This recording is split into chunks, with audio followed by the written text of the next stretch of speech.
வணக்கம் அனுகிரகம் தமிழ் சேனல் நேர்களே, நான் உங்கள் அன்பான சயின்டிபிக் வேதிக் அஸ்ட்ராலஜர் அஸ்ட்ரோரஞ்சி பேசுகிறேன். நல்லது நினைப்போம், நல்லதே நடக்கும். இந்த வீடியோவில் நம்ம என்ன பார்க்க போறோம்னா, துலாம் ராசிக்காரர்களுக்கு ஜூலை 2026 எத்தகைய ஒரு பலாபலன்கள் நிறைந்த ஒரு மாதமாக சயின்டிபிக் வேதிக் அஸ்ட்ராலஜி முறையில் எதையும் நாமல் மிகைப்படுத்தாமல், பலன்களை மிகைப்படுத்தாமல் உள்ளது உள்ளவாறு இப்போ இருக்கக்கூடிய ஆண்டு கிரகம் சஞ்சாரம் மாத கிரகத்தோட அமைப்பு பொறுத்து துலாம் ராசிக்கு ஜூலை மாதம் 2026 எத்தகைய ஒரு மாதமாக பொது பலனாக வரப்போகுதுங்கிறது இந்த ஒளித்தத்துவம் மூலமாக சயின்டிஃபிக் முறையில் பரிகாரங்கள் மூட நம்பிக்கைகளாம் போகாமல் உள்ளது உள்ளவாறு நம்ம பார்க்க போகிறோம். பாருங்க, துலாம் ராசிக்கு சனி 6ஆம் இடத்திலே நீடித்திருக்கிறார். குரு ஜூன் மாதத்துக்கே குரு பயிற்சி ஆயிடுச்சுன்னு உங்களுக்கு தெரியும். ஸோ குரு 10ஆம் இடத்துக்கு 2, 4, 6ங்கிற ஒரு அருமையான பாவங்களை நேரடியாக பார்க்கிறார். ஸோ அது நல்ல அமைப்பு. எப்பவுமே 2ங்கிற தனஸ்தானம், குடும்பஸ்தானம், வாக்குஸ்தானம், 4ங்கிறது இடம், வீடு, வண்டி, வாகனம், வியாபாரம், தாயார், 6ங்கிறது கடன், அடுத்தவங்க பணம், நோய், வம்பு வழக்கு, அந்த விஷயம் பார்க்குறார். ஸோ இது பார்த்தீங்கன்னா பண விஷயத்துக்கு நல்லது. கடன் மூலமாக சில பிரச்சனைகள் சால்வ் பண்ணிக்கலாம், அல்லது வரவேண்டிய பணம் சால்வ் பண்ணிக்கலாம். அப்படிங்கிற மாதிரி பண போக்குவரத்துக்கு நல்ல ஒரு அமைப்பு துலாம் ராசிக்காரர்களுக்கு இந்த வருஷம் ஃபுல்லாக கொடுக்க போகுது. அதில் ஜூலை மாதமும் ஒரு நல்ல மாதமாக தான் வரப்போகிறதுன்னு தெரியுது. ராகு 5ஆம் இடத்திலும் கேது 11ஆம் இடத்திலும் இருக்கும் பொழுது குழந்தைகளுக்காக சில மெனக்கெடுதல், பூர்வீக விஷயங்கள், லாப நோக்குக்காக சிலது, நம்ம குழந்தைங்களோட முன்னேற்றத்துக்காக படிப்பு விஷயத்துல, வியாபாரம் விஷயத்துல, அதாவது அவங்களுக்கு செட் பண்ணி கொடுக்கக்கூடியது, தொழில், வேலை, சுற்று, அதெல்லாம் நம்ம கொஞ்சம் மெனக்கெடுவோம். ஸோ துலாம் ராசிக்காரர்களுக்கு ஓரளவுக்கு அந்த ஆண்டு கிரகத்தின் அமைப்பு ஒன்றும் தப்பு இல்லை. குறிப்பா சனி 6ல் இருக்கிறது ரொம்ப ஒரு பாதுகாப்பு. இப்போ பாருங்க, மாத கிரகமாகிய ராசி அதிபதியாகிய சுக்கிரனே 11ஆம் இடத்துக்கு வரார். எப்போ? 2வது வாரத்திலிருந்து. 10ல் இருக்கக்கூடிய சுக்கிரன் 11ங்கிற சிம்மத்துக்கு வரார். அதுவும் நல்ல விஷயம்தான். சிம்மத்தில் சுக்கிரன் பகை பெற்றிருந்தாலும் 11ஆம் இடத்துல இருக்கும் பொழுது அவ்வளோ ஒன்றும் அஃப்ளிக்ஷன் வராது. என்ன, செவ்வாயின் பார்வை பெறுகிறார். ரிஷபத்தில் இருக்கிற ஒரு செவ்வாயோட பார்வை துலாம் ராசிக்காரர்கள் பெறும் பொழுது கொஞ்சம் ஃப்ரஸ்ட்ரேட்டடாகவும், அடுத்தடுத்து நம்ம என்ன பண்ணணும்னு நினைக்கிறதுல ஒரு ரெஸ்ட்லெஸ்னஸ்ஸு, ஒரு கோபதாபங்கள், செட்டில்டான ஒரு ஃபீலிங் இல்லாமல் அவசரமாக செய்யக்கூடிய அமைப்புகள், ஒரு டார்கெட் ஓரியன்டாக ஒரு விஷயத்தை நோக்கி நம்ம செயல்படக்கூடிய அமைப்புக்கு கொஞ்சம் டென்ஷன் ஆகுறது. அது மாதிரி விஷயமெல்லாம் ராசி அதிபதி செவ்வாயின் பார்வை பெற்று 11ஆம் இடத்துல பகை பெற்றிருக்கிறதுனால கொஞ்சம் செகண்ட் வீக்லேருந்து கொடுப்பார். சூரியன் பாருங்க 10ஆம் இடத்துக்கு வருவது தொழில், வேலை முன்னேற்றத்தை கொடுப்பார். ஸோ இது மாதிரி டென்ஷன் ஆகி எதுக்கு ஆகிறோம் அப்படின்னா, வேலையில் ஒரு முன்னேற்றத்துக்காக, தொழில் அமைப்பதற்காக, ஒரு பிஸ்னஸ் செட் பண்ணுறதுக்காக, நம்ம ஒரு முனைப்போட செயல்படக்கூடிய அமைப்புக்காக, ஒரு லாப நோக்குக்காக நல்ல விஷயங்கள் செய்து முடிக்கக்கூடிய ஒரு மாதமாக வருகிறது. ஏன்னா சூரியன் பாருங்க மாதத்தின் செகண்ட் ஹாஃப்ல இருந்து கடகத்துக்கு துலாம் ராசிக்கு 10ஆம் இடத்துல சூரியன் வேலை, தொழிலில் முன்னேற்றத்தை கொடுக்கிறார்.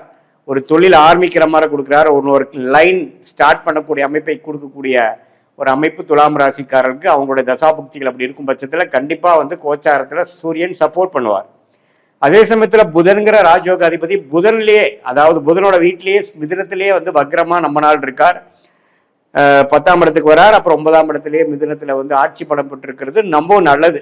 ஐடி, சாஃப்ட்வேர், அக்கௌண்ட்ஸ் லைனில் இருக்கிறவங்களுக்கு நல்ல முன்னேற்றங்கள், ப்ரொமோஷன் கிடைக்கக்கூடிய அமைப்புகள்லாம் பரிபூர்ணமாக உண்டு. ஸோ இதை நம்ம எப்படி எடுத்துக்கிறோன்னா, புதனோட சஞ்சாரம் அருமை. ஸோ படிக்கிற குழந்தைங்க, படிக்கிற மாணவர்கள், காம்படிட்டிவ் எக்ஸாம்ஸ் எழுதணும்னு நினைக்கிறவங்க, இளம் வயதினர் எல்லாத்துக்குமே பார்த்தீங்கன்னா நல்லா புத்தி வேலை செய்யக்கூடியவங்க. என்னதான் புதன் வக்ரமாக இருந்தாலும் மிதுனத்தில் இருக்கிறதுனால நல்ல மெமரி பவர் இம்ப்ரூவ் ஆகுறது, நல்ல கிளாரிட்டி வர்றது, அந்த சப்ஜெக்ட்ல நல்ல ஞானம் பெறுவது, அது மாதிரி பல நல்ல விஷயங்களை நடக்கக்கூடிய ஒரு அமைப்பாக துலாம் ராசிக்காரர்களுக்கு புதன் ஆட்சி பலம் பெற்றிருக்கிறனாலையும், சூரியன் 10ஆம் இடத்துக்கு வரனாலையும், ராசி அதிபதியே 11ல் இருக்கிறனாலையும், ஆண்டு கிரக சஞ்சாரமும் ஓரளவுக்கு திருப்தியா இருக்கிறனாலையும் வருது. இதுல பாருங்க, சூரியன் குருவோட சேர்றார். குருங்கிறவர் ஆல்ரெடி நமக்கு கடகத்துல உச்சம் பெற்றிருக்கிறாரு, உங்களுக்கு தெரியும். அதோட சூரியன் சேரும் பொழுது ரொம்ப நல்ல பலன். செவ்வாய் 8ஆம் இடத்துல இருந்து கொஞ்சம் உடல் உபாதைகள், டிராவலிங்ல கொஞ்சம் அசௌரியங்கள், அஜீரண கோளாறு, சூடு விஷயங்கள், அது மாதிரி விஷயங்கள் கொஞ்சம் கொடுக்கும். ஸோ உடம்பு மட்டும் கொஞ்சம் பார்த்துக்கணும். ஏன்னா லக்னாதிபதியை வந்து 8ஆம் இடத்துல இருக்கக்கூடிய செவ்வாய் பார்க்கறதுனால உடல் உபாதைகள் விஷயங்கள் மட்டும் கொஞ்சம் கேர்ஃபுல்லாக இருக்கணுமே ஒழிய, மற்றபடி சுக்கிரன் புதன் சூரியன் இருக்கக்கூடிய சஞ்சாரங்கள், சுக்கிரனோட சஞ்சாரங்கள் எல்லாமே இந்த மாதம் முழுவதும் துலாம் ராசிக்காரர்களுக்கு அடுத்த ஒரு முன்னேற்ற பாதையை கொடுக்கக்கூடிய, ஒரு ஒளியை கொடுக்கக்கூடிய, அடுத்த லெவல் நம்ம ஜெயிக்கக்கூடிய அமைப்புக்கு ஒரு ஃபவுண்டேஷனாக, ஒரு அடிப்படையை கொடுக்கக்கூடிய ஒரு மாதமாக துலாம் ராசிக்காரர்களுக்கு 2026 ஜூலை மாதம் வருகிறதுங்கிறது நம்ம ஏற்றுக்கு தான் வேணும். அந்த டைமை நல்லா யூஸ் பண்ணிக்கணும் துலாம் ராசிக்காரர்கள். இது ஒரு பொதுவான பலனே தவிர, உங்களுடைய ஜென்ம ஜாதகத்தில் நீங்கள் எந்த தசாபுக்தி போயிட்டு இருக்கு, உங்களுடைய பிறந்த தேதி, பிறந்த நேரம், பிறந்த உரை வைத்து வரக்கூடிய உங்களுடைய திருக்கணித பஞ்சாங்க பிரகாரம் சார்ட் ஜாதகம் போட்டு ஒரு அப்பாயின்மெண்ட்ல நம்ம டீட்டெயிலாக டிஸ்கஸ் பண்ணுறப்போ, நம்ம இப்போ பேசின கோச்சார் அமைப்பும் உங்களோட ஜாதகத்தில் என்ன லக்னத்தில் பிறந்தீங்க, நீங்கள் துலாம் ராசியில் வந்து விசாக நட்சத்திரமா, சுவாதி நட்சத்திரமா, சித்திரை நட்சத்திரமா, இப்போ என்ன தசை போயிட்டு இருக்கு, அவர் வந்து உங்கள் லக்னத்துக்கு யோகமான தசையா, உங்களுக்கு யோகமான தொழில் என்ன, வேலை என்ன, உயர் படிப்பு என்ன முக்கியம், என்ன உங்களுக்கு நல்லதாக வருது, மாணவர்களாக இருந்தாலும் சரி, நடுத்தர வயதினராக இருந்தாலும் சரி, சீனியர் சிட்டிசனாக இருந்தாலும் சரி, உங்கள் வாழ்க்கையில் எழுதக்கூடிய அந்த கேள்விகளுக்கு எந்த மாதிரி சாய்ஸில் எது நம்ம எடுக்கலாங்கிற வயசு வித்தியாசம் இல்லாமல் நம்ம மனுஷனுக்கு பிறவை எடுத்தாவே நமக்கு பார்த்தீங்கன்னா நிறையா முடிவுகள் எடுக்க வேண்டிய தருணங்கள் இருக்குது. அந்தந்த தருணங்களில் கரெக்டான முடிவுகளை எடுக்கும் பொழுது நம்ம கர்மாவின் படி என்ன நமக்கு சரியா வருமோ அதுக்கு நம்ம தேர்ந்தெடுத்து எடுக்கும் பொழுது தேவையற்ற பண விரயங்கள், தேவையற்ற சமய விரயங்கள், டைம் வேஸ்ட், அதெல்லாம் அவாய்ட் பண்ணி என்ன நமக்கு நல்லா வருமோ, எது நமக்கு பிராப்தமா இருக்கோ அதை செய்யும் பொழுது எதிர்நீச்சல் போடாமல் எளிதாக நம்ம வாழ்க்கையில் முன்னேற்றத்தை அடைந்து, அது ஃபினான்ஷியல் பெனிஃபிட்ஸாக இருந்தாலும் சரி, ப்ரொஃபஷனலில் ப்ரொமோஷன் ஆகிற மாதிரி இருந்தாலும் சரி, பேரும் புகழும் கிடைக்கிற மாதிரி இருந்தாலும் சரி, திருமணம் விஷயங்களாக இருந்தாலும் சரி, நமக்கு லேட் மேரேஜா, ஏர்லி மேரேஜா, அரேஞ்ச் மேரேஜா, காதல் திருமணமா, எது மாதிரி விஷயங்கள் நமக்கு காட்டுது, எப்போ நம்ம எது பண்ணுறது நல்லது, குழந்தை பேர் எதிர்பார்த்து கொண்டிருக்கக்கூடிய தம்பதியினருக்கு வந்து எது மாதிரி டைமில் வந்து நல்ல விஷயங்கள் வருது, ட்ரீட்மெண்ட்டோட பண்ணணுமா, ட்ரீட்மெண்ட் இல்லாமையே வர்றதுக்கு வாய்ப்புகள் உண்டா, உங்களோட 5ஆம் இடம் புத்திரஸ்தானம் எப்படி இருக்கு, புத்திரகாரகன் எப்படி இருக்கு, சுக்கிரன் எப்படி இருக்கு,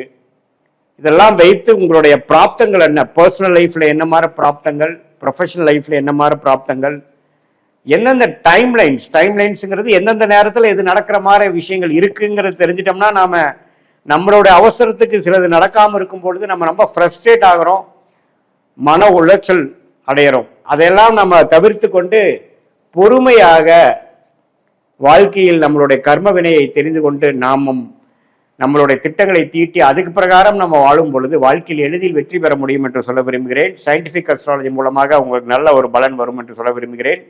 மீண்டும் மற்றொரு காணொளியில் சந்திப்போம். நன்றி, வணக்கம்.